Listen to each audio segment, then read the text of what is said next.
Bonjour et bienvenue dans ce nouveau numéro d'Impact. Qu'est-ce qu'un dividende? Qu'est-ce qu'une obligation? Ou encore combien rapporte 100 € au bout d'un an placé sur un compte avec un taux d'intérêt de 2%? Ces questions occupent une place centrale dans la vie des Français. Et pourtant, d'après un récent sondage réalisé par l'autorité des marchés financiers, la Finance pour tous, ceux-ci ne brillent pas par leur culture financière. Pire, leurs connaissances dans ce domaine, malgré une exposition médiatique de la crise financière très élevée, se sont même dégradées depuis 2004. Comment l'expliquer et comment y remédier? Impact, c'est tout de suite.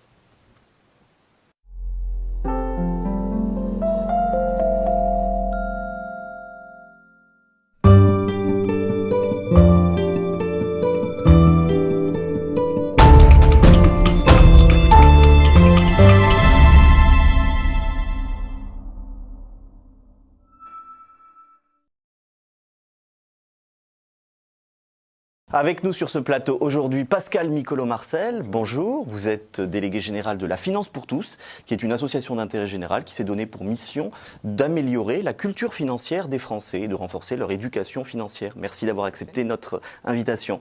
Régis Bigot, bonjour. Bonjour. Vous êtes directeur du département Conditions de vie et aspirations du CREDOC. Je rappelle que le CREDOC, c'est le centre de recherche pour l'étude et l'observation des conditions de vie. Merci beaucoup également d'avoir accepté notre invitation.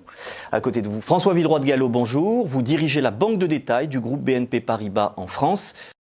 Et en face de vous, Christian Chavagneux, vous êtes le rédacteur en chef adjoint d'Alternative économique, qui est un mensuel d'information économique et sociale. Merci à tous d'avoir accepté notre invitation. Régis Bigot, vous avez réalisé à la demande de l'AMF et à la demande de la Finance pour tous un sondage qui porte sur la culture financière des Français. Une première question très simple, expliquez-nous ce que c'est que la culture financière. Et la capacité qu'ont les gens de maîtriser les principaux concepts financiers, les calculs financiers de base, les grands principes financiers, vérifier que la population, les épargnants en particulier, sont capables de placer leur argent convenablement sans prendre trop de risques, qui sont aussi capables de maîtriser leur endettement et de gérer correctement leur budget. Quelles sont les questions, par exemple, que vous avez posées dans ce sondage ? On leur a demandé s'ils étaient capables de faire un certain nombre de calculs financiers assez simples. On leur a demandé, par exemple, combien rapporter 100 € placés à 2% par an au bout d'un an. Donc le calcul n'est pas très compliqué, 100 €, 2%, 100 plus 2, ça fait 102 €. Malheureusement, il y a juste une personne sur deux en France qui est capable de trouver la bonne réponse. C'est assez surprenant parce que les Français, quand on leur pose la question, se sentent plutôt à l'aise en calcul financier. Ouais, donc il y a un petit décalage. Quelles sont les grandes conclusions, les principales conclusions de ce sondage que vous avez réalisé? Je pense que cette enquête, elle met en évidence un manque de culture financière de base. Des difficultés de la population à se repérer dans l'univers des placements financiers et un sentiment d'incompétence avouée de la population. 80% de la population reconnaît avoir du mal à s'y retrouver en matière de placement financier, ce qui peut poser un certain nombre de problèmes parce que quand les Français prennent une décision financière avec l'appui de leur banquier. Décision financière, par exemple, un emprunt immobilier. Voilà, par exemple, ou à quel endroit je vais pouvoir placer mon argent. Une personne sur trois reconnaît qu'elle ne comprend pas vraiment tous les enjeux de ce placement et elle fait confiance à son banquier pour la guider. Donc voilà, c'est des résultats qui sont un petit peu préoccupants quand il s'agit de gérer son argent. On parle de quelque chose qui est important et qui conserve l'autonomie de la population. Il y a quand même de bonnes nouvelles, me semble-t-il, dans ce sondage. À savoir que les Français sont plutôt bons gestionnaires. Beaucoup font un budget, alors pas systématiquement, mais de temps en temps. Est-ce qu'on a des comparaisons internationales qui nous permettent de les situer par rapport à leurs voisins? Par là, est-ce que les Français ont une culture financière meilleure, moins bonne que leurs voisins allemands, espagnols, qui sais-je encore? Elle est plutôt moyenne. Ce qui caractérise la population française, c'est un comportement un petit peu prudent par rapport à d'autres pays de l'OCDE. Ils savent que quand on place de l'argent en bourse, c'est risqué et qu'il vaut mieux diversifier ses placements. Donc ça, c'est plutôt une bonne nouvelle. Mais en même temps, ils sont très nombreux à croire encore en martingale, voilà, le miracle. Il y a une personne sur 4 qui pense qu'il existe un produit magique qui permettrait de gagner à coup sûr des produits magiques, c'est très peu risqué et gain énorme. Très rentable. Donc c'est quand même 25% de la population, c'est pas rien. Ça montre que les banquiers ont un rôle à jouer dans le conseil auprès de leurs épargnants. Parce que les épargnants leur font confiance en fait. Ils s'en remettent un petit peu au banquier qui a un rôle d'expert. Et donc, par rapport au fait qu'ils ne sont pas tellement bien informés ni très compétents en matière de finance, Il ne faut pas faire n'importe quoi avec cette confiance. Il y a un paradoxe assez stupéfiant quand même, c'est que les Français sont de plus en plus exposés médiatiquement aux questions financières, du fait même de la crise financière et de sa progression, qui touche très directement les Français. Et pourtant, depuis 2004, qui est la date du précédent sondage sur le même thème, leurs connaissances ont tendance non pas à s'améliorer, mais à se dégrader. Comment est-ce que vous expliquez ce paradoxe? Je pense que c'est surtout un sentiment d'incompétence qui progresse. C'est-à-dire qu'en 2004 et en 2011, la situation est radicalement différente. Entre-temps, il y a eu une crise financière et économique qui a plongé l'économie dans la dépression. Et jusqu'à maintenant, si vous voulez, la finance était quelque chose d'un peu incompréhensible pour le grand public, mais qui était dans un univers parallèle, une sphère financière en dehors du monde réel. Et là, la crise financière, elle a un impact direct sur les conditions de vie des gens. Il y a eu des millions de personnes qui ont été au chômage à cause de cette crise économique et financière. Et donc les gens sont un petit peu angoissés, il y a une perte de repères. Ils sont perdus. Et ils se disent, je ne maîtrise pas les concepts de base. Et en plus, cet univers financier peut avoir des répercussions très concrètes sur ma vie quotidienne. Donc il y a un sentiment un petit peu de panique par rapport à tout ça. Pascal Micolo-Marcel, vous dirigez, je le rappelais dans la présentation, un think tank, une association d'intérêt général, disons ça, qui s'est donné pour mission de promouvoir l'éducation financière des Français. Vous êtes à l'origine, avec l'AMF, de ce sondage. Quelles sont les principales leçons opérationnelles, compte tenu de votre activité, que vous tirez des résultats qui viennent d'être évoqués? L'alpha et l'oméga de notre activité, c'est l'éducation financière. Donc c'est pour ça que nous avons cherché à en connaître plus, à en savoir plus sur la culture financière des Français pour pouvoir mobiliser notre énergie correctement et faire de l'éducation financière là où il en manque. Alors, qu'est-ce que nous avons appris que nous Vous y déjà attendiez à ça, à ces conclusions, sur des connaissances relativement modestes des Français? Oui. D'abord parce que l'AMF, qui est à l'origine de notre création à la suite du sondage de 2004 qu'elle avait demandé à l'AMF, on rappelle que c'est l'autorité des marchés financiers. Oui. Ce que nous avons constaté, c'est que ça confirme que les Français ne connaissent pas grand-chose en finance, même s'ils sont sur deux. J'ai été surprise qu'ils soient aussi sur deux, par exemple en mathématiques financières, en calcul. Ils sont très, très contents d'eux, enfin, ils pensent qu'ils y arrivent bien, et les résultats ne sont pas bons. Donc on voit bien qu'entre ce qu'ils peuvent dire de leur ressenti et la réalité des choses, il y a un grand écart, et c'est pour ça que en fait, c'est très compliqué d'évaluer les connaissances des Français si on se contente de demander ce qu'ils ressentent. En revanche, sur les actes concrets... actes concrets, par exemple souscrire un crédit, parler avec son banquier, placer de l'argent. Là, ils se sentent plus à l'aise qu'en 2004. Hein, on a les mêmes questions et on voit cette espèce de paradoxe qui consiste à ce qu'ils sont très mal à l'aise. Globalement, ils disent « Ah non, la finance, j'y connais rien ». Et en fait, si pour discuter avec mon banquier, concrètement, dans leur vie quotidienne, ils sont plutôt à l'aise. Ils se sentent plus à l'aise qu'avant.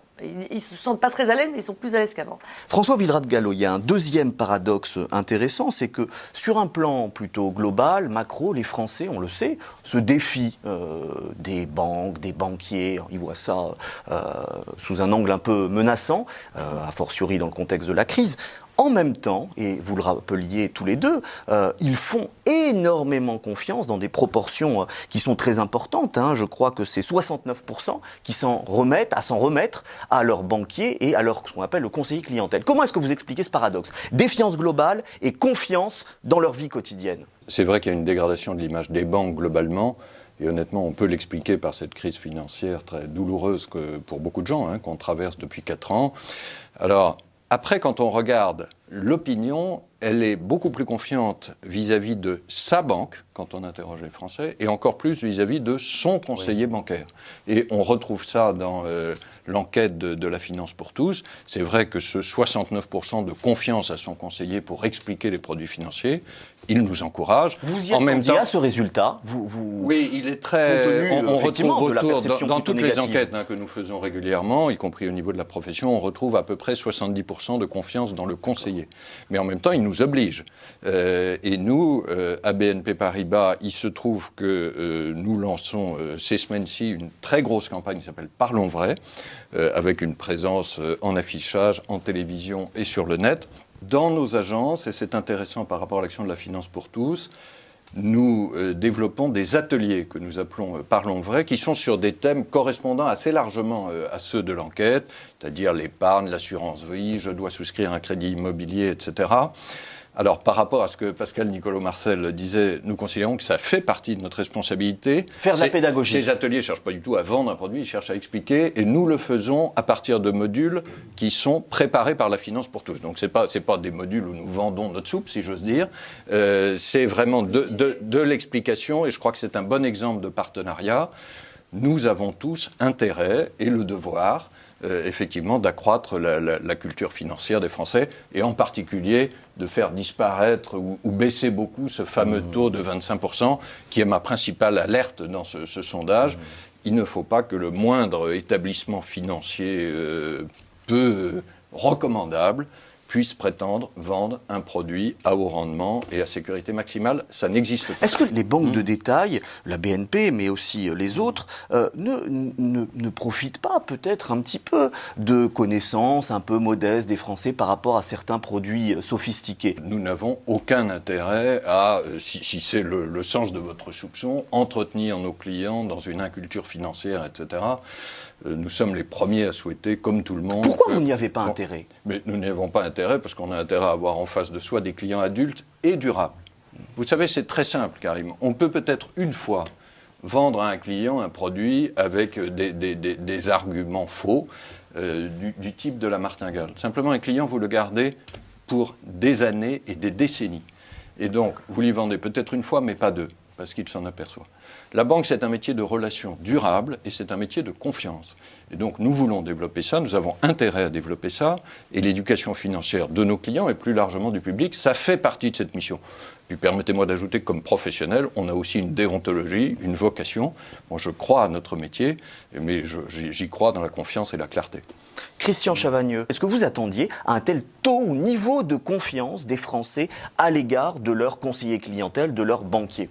Comme l'a dit François Villeroy de Galhau, toutes les enquêtes d'opinion, moi j'ai travaillé 5 ans dans une banque auparavant, donc on suivait ça aussi de près, montraient que les Français, c'est comme la relation des Français à l'entreprise en général. Ils n'aiment pas les grandes entreprises, mais ils aiment bien leur entreprise. Là, les Français n'aiment pas les banquiers en général, mais ils font confiance à leurs banquiers, donc pas de surprise sur le résultat. Moi, ce qui m'a le plus intéressé, c'est de voir effectivement que quand même la très très grande majorité des Français, pour revenir à ce que tout le monde a dit, ne croient pas qu'il y a des produits qui rapportent beaucoup et qui sont sans risque. Et je suis sûr que dans le cas de ceux qui le croient, il y a quand même les banquiers qui ont acheté des produits toxiques liés à la crise de subprime parce qu'ils croyaient et ils nous disaient que c'était des produits sans risque et qui allaient rapporter beaucoup et pendant longtemps.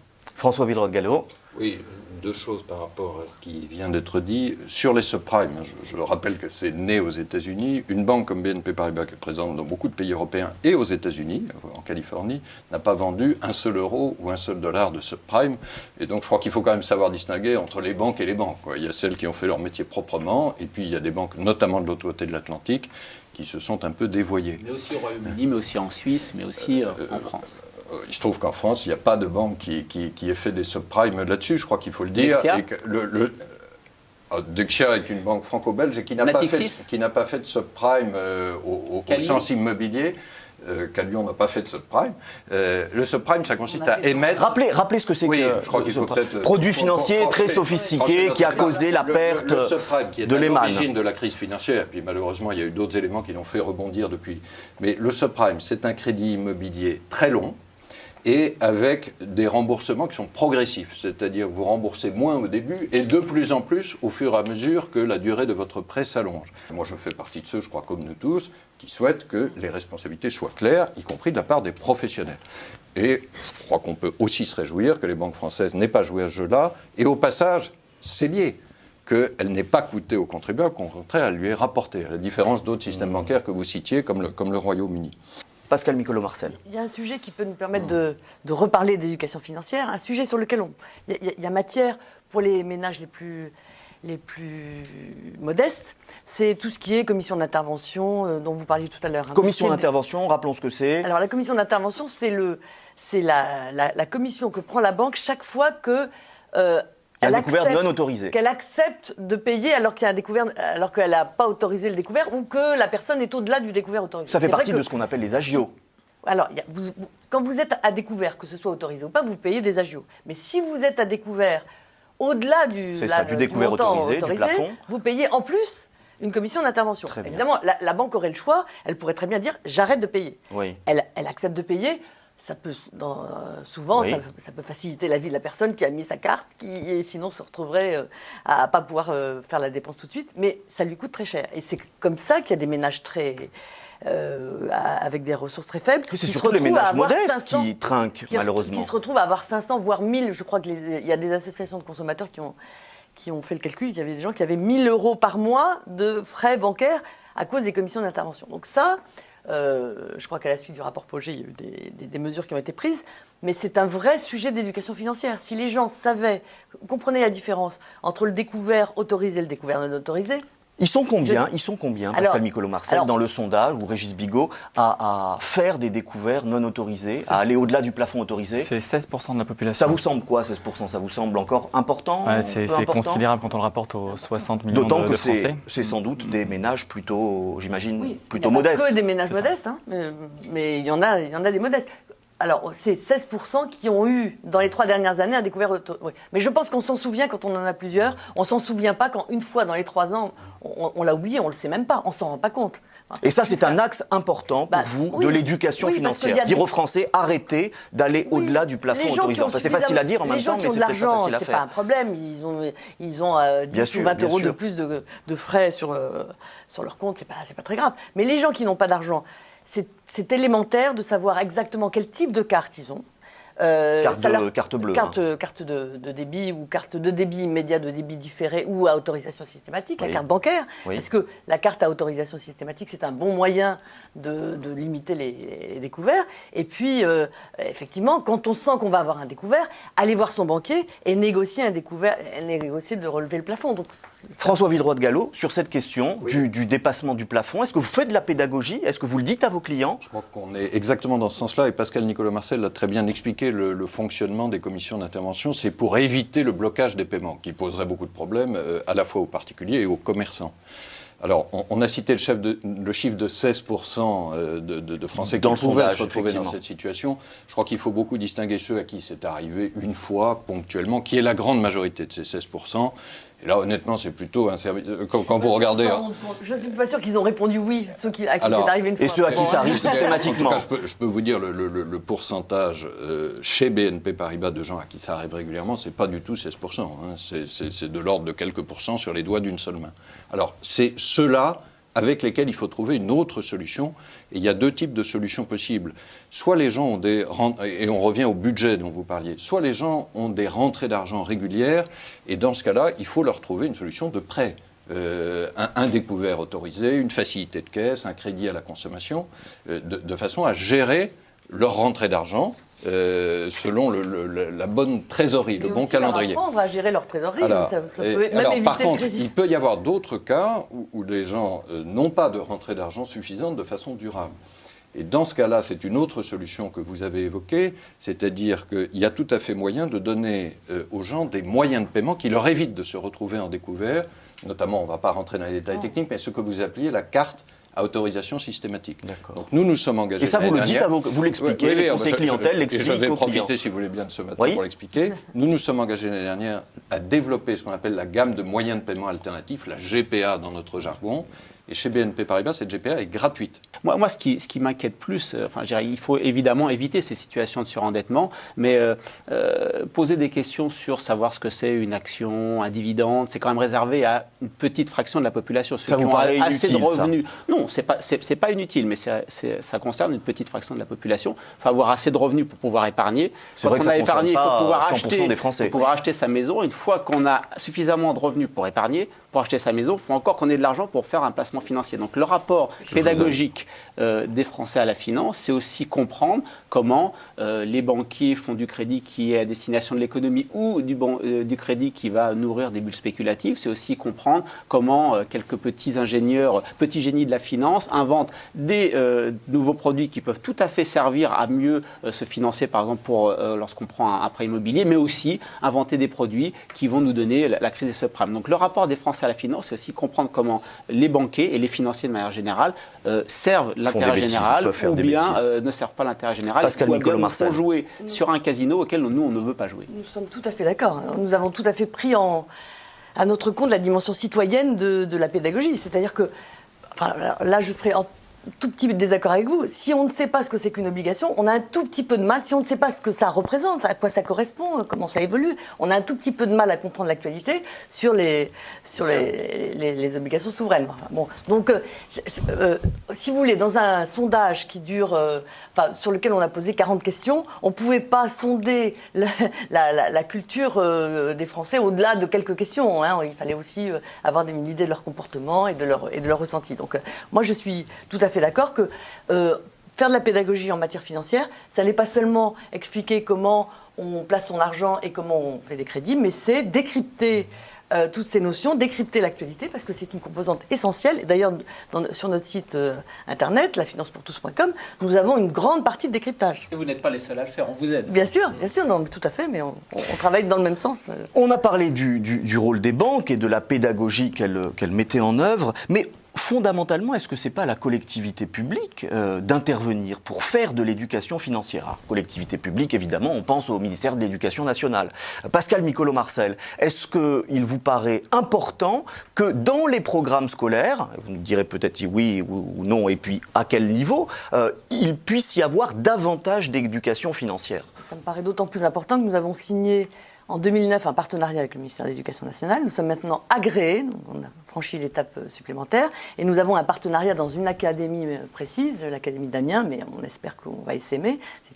C'est une expérimentation à Amiens, où on va essayer de rentrer dans les classes pour faire des choses. Alors nous faisons des modules pédagogiques avec des enseignants pour essayer de rentrer dans les programmes. Le problème, c'est que, idéalement, il faudrait qu'il y ait une matière qui s'appelle éducation financière à l'école. Ça, c'est pas le cas. Donc, vous passez par quelle discipline? C'est pas le cas. Donc, on peut passer. Vous nous direz, à partir de la seconde, on peut passer par l'économie, soit les sciences économiques et sociales, soit l'économie-gestion. Donc, il y a ces deux matières. Donc, c'est seconde, première, terminale. Et surtout, il y a des instruments. Parce que tous les élèves des lycées d'enseignement général sont obligés de choisir. Mais au collège, alors? Et alors, au collège, on est un peu désemparés parce que on pourrait se dire que c'est de l'éducation civique. Oui. Malheureusement, au programme d'éducation civique, ou de l'histoire, jusqu'en troisième, il n'y a pas ça. Ça peut être de l'histoire. On a fait des modules d'histoire. C'est un peu compliqué parce que les historiens ont tendance à rester collés au Moyen Âge ou à la Renaissance. Et puis, quand on leur dit, mais la lettre de change, il faudrait peut-être expliquer ce que c'est devenu aujourd'hui. Bon, on arrive à faire passer la notion de chèque, mais on a un peu de mal à faire passer les messages d'éducation. Alors, quelle discipline? Il y a aussi les mathématiques. Alors, c'est pour ça aussi qu'on voulait tester le calcul, la culture en maths. Oui, parce que je vous vois faire une petite moue. Ce que je crois, c'est déjà le cas. Non, mais ce que je crois, c'est que on fait des maths de manière très abstraite. Et on ne sait pas que ça a un lien avec la vie de tous les jours. Proposition que vous faites, plus d'éducation financière au collège, à travers les mathématiques, au collège, notamment. Au lycée. Christian Chavagneux, qu'en pensez-vous? C'est déjà le cas en seconde, lorsque vous avez l'option de sciences économiques. En seconde, mais pas au collège. Oui, lorsqu'on a 12 ans, est-ce qu'honnêtement, on doit savoir ce que c'est qu'un dividende, vous pensez que savoir comment il faut placer son épargne? Oui, mais faire un budget. Non, je pense. Faire un budget, c'est différent. Je dirais, c'est de la vie quotidienne. On apprend ça avec ses parents. Non, justement, on n'apprend pas ça avec ses parents, parce que les parents le font pas. Donc 80%, rappelons quand même cette proportion. Régis Bigot, corrigez-moi si je me trompe, mais 80% des Français, à peu près, sont très demandeurs de connaissances financières, de pédagogie. Si vous permettez, juste. C'est ça le. Oui, c'est ça. C'est grosso modo quand on cumule toutes les sources d'informations susceptibles d'être mobilisées. Oui. On a environ 80% de la population qui est très en attente de demande d'information. Il ne faudrait pas croire que les professeurs ne font rien pour apporter de l'éducation financière, et notamment en termes économiques et en termes statistiques. En seconde, lorsque vous prenez l'option de seconde, et encore plus si vous faites une première ES ou une terminale ES, donc de sciences économiques, dès la seconde, on vous apprend que vous avez un revenu, un revenu de la consommation et de l'épargne, qu'il y a plusieurs sortes d'épargne, et on vous apprend aussi que les entreprises, il y a des dividendes, elles payent des intérêts. Vous apprenez à décrypter un compte d'entreprise dès la seconde, vous avez 14-15 ans. Donc vous avez déjà de quoi bien vous y retrouver si vous voulez. Donc ça vous paraît pas pertinent d'avancer ça dès le collège? Ça suffit, les professeurs le font. Oui, mais il faut en faire un peu plus. Ça vous paraît pas suffisant? L'ancrer davantage dans le concret. Pourquoi pas l'école primaire? Nous sommes en train d'élaborer un kit pédagogique pour le primaire. On donne aux enseignants des matériaux faciles à utiliser, et comme ça, ils le feront vraiment. François Villerat-de-Galhau. Moi, je crois que peu importe la matière de rattachement et qu'il faut jouer toutes les classes. Mais y compris l'école primaire? Y compris l'école primaire, si on peut, chaque fois de façon adaptée. Mais je crois qu'il y a deux convictions qui vont nous réunir et qui sont extrêmement importantes dans la crise aiguë que nous vivons. Lesquelles? La première, c'est de retrouver le temps long. Je crois que vous revendiquez pour cette émission l'appellation de slow média. Et je dois dire qu'on vit trop dans l'instantané et le nez sur le guidon. Et la finance pour tous, et ce que nous évoquons ensemble, peut nous aider à retrouver le temps long. On parlait de l'histoire. Bien comprendre aujourd'hui la crise de 1929, c'est une des meilleurs éclairages qu'on puisse donner sur la crise de 2009-2011. Une autre chose qui nous est très chère pour BNP Paribas, mais je crois pour nous tous, c'est de dépasser un peu la question du combien. Bien sûr, il faut savoir calculer. Mais je crois qu'il y a une question encore plus... Du combien, c'est-à-dire du calcul. Du combien, c'est-à-dire du calcul. Il y a une question qui est encore plus importante, c'est le pourquoi. C'est le sens. Et à travers tout ce que nous avons dit, c'est d'essayer de dessiner un sens à travers ce qui paraît beaucoup trop immédiat et extrêmement confus. Est-ce que c'est à la presse, et en particulier à la presse d'opinion, alors je ne sais pas si vous définissez chez Alternative Économie comme presse d'opinion, mais enfin vous êtes quand même relativement engagé, est-ce que c'est votre rôle de faire de la pédagogie, d'expliquer, de faire comprendre aux Français des notions élémentaires en finance, en économie? Est-ce que vous considérez que voilà, vous êtes partie prenante là-dedans? Les médias sont des intermédiaires entre les gens qui savent et ceux qui veulent comprendre. Et nous, vraiment, Alternative Économique, vous essayez de faire ça. On a été fondé, le journal a été fondé sur ce principe-là, de la pédagogie économique au sens large. Et de ce point de vue, il n'y a pas que la finance dans la vie. Hein. Et nous, mois après mois, on essaye d'expliquer les mécanismes profonds de fonctionnement de la finance. Et il y a une énorme demande de la part de Français. Les ventes d'Alternative Économique explosent en ce moment, et notamment lorsqu'on essaye d'expliquer la crise. Donc oui, il y a une vraie demande, et oui, on essaie d'y répondre. Pascal Micolo-Marcel. Notre idée, c'est qu'il faut...